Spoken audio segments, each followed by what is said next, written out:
ಆಡ್ಕೊಂಡು ನಮ್ಮ ತಮ್ಮ ಎರಡು ಆಡ ಹೋದ್ ಮಾರಿ ಕಿಶನ್ ನಿನ್ನೆ ಎಲ್ಲ ಮಾಡಿ ಕಿಶನ್ ರೊಕ್ಕ ಕೊಡ್ತಾರೆ. ರೊಕ್ಕನ ತಂದಿಲ್ಲ ಅವ್ನು. ಆಡ ಮಾರಕ್ಕೋದು ಅಲ್ಲೇ ರೊಕ್ಕ ಸೇರಿ ಆಗೋದ್ರಿಂದ ಆ ಸಿರೆ ಅಂಗಡಿ ಆಗೋದ್ರಿಂದ ಮುಂದೆ ಇನ್ನು ಅದು ಮತ್ತೆ ನಮ್ಮಲ್ಲಿ ಆಗಬಾರ್ದು. ಇನ್ನು ಮುಂದೆ ಯಾವಾಗೂ ಆಗಬಾರ್ದು ಸರ್.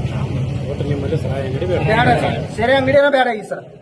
ನಿನ್ನೆ ನಮ್ಮಲ್ಲಿ ಕುಡಿದ ಕಿಶನ್ ನಾವು ಕಾಲು ಮುಡ್ಕೊಂಡು ಕೂತಾರೆ ಸರ್. ಏನ್ ಮಾಡೋದ್ರಿ, ಎಲ್ಲಿ ತರೋ ಹೇಳಿ ರೊಕ್ಕ ದುಡ್ರಿ ಬಡವ್ರಿ ನಾವ್ರಿ. ಮತ್ತೆ ಹಂತತ್ರ ಕ್ರಾಸ್ನಾಗ ಬಿದ್ದ ಸೇರಿ ರೊಕ್ಕನೂ ತಕೊಂಡಾರು. ಅಲ್ಲೇ ಅಂಗಡಿಯಾಗನೇ ಬಿದ್ದ ಸೇರಿ ಅದಕ್ಕೆ ಬಂದ್ ಮಾಡ್ಸಬೇಕು ಸರ್. ಸರ್ ಸಾರಾಪುರದ ಮೊದಲ ಸೆರೆ ಅಂಗಡಿ ಇತ್ತು. ಅದನ್ನೆಲ್ಲ ಊರ ಗ್ರಾಮಸ್ಥರ ಎಲ್ಲಾರು ಪೊಲೀಸ್ ಪ್ರತಿಮೆ ಮಾಡಿ ಅದನ್ನ ಬೇರೆ ಕಡೆ ಸ್ಥಳಾಂತರ ಆಗೈತಿ ಈಗ. ಅದೇ ರೀತಿ MSL ಅಂಗಡಿ ಈಗ ಸ್ಟಾರ್ಟ್ ಮಾಡ್ಯಾರ.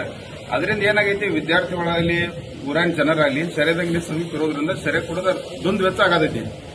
ಮತ್ತ ಸೆರೆ ಅಂಗಡಿ ಸ್ಥಳಾಂತರ ಆಗ್ಬೇಕು, ನಮ್ಮ ಸಾರಾಪುರ ಏರಿಯಾದಾಗ ಇರಬಾರ್ದು. ಅದೇ ರೀತಿಯಾಗಿ ಹೆಣ್ಮಕ್ಳಿಗೆ ಮನ್ಯಾಗ ದುಡ್ಡು ತಂದ ರೊಕ್ಕ ಕೊಡೋದ ಗಂಡ್ ಮಕ್ಳೆಲ್ಲ ಕುಡಿದು ಆಗತೈತಿ. ಅದಕ್ಕೆ MSL ಅಂಗಡಿ ಒಟ್ಟು ನಮ್ಮ ಸಾರಾಪುರ ಏರಿಯಾದಾಗ ಬೇಡ, ಬೇರೆ ಕಡೆ ಸ್ಥಳಾಂತರ ಆಗ್ಬೇಕಂತ ನಮ್ಮದ ಎಲ್ಲಾರ್ದು ಒಕ್ಕರ್ಲ ವಿನಂತಿ.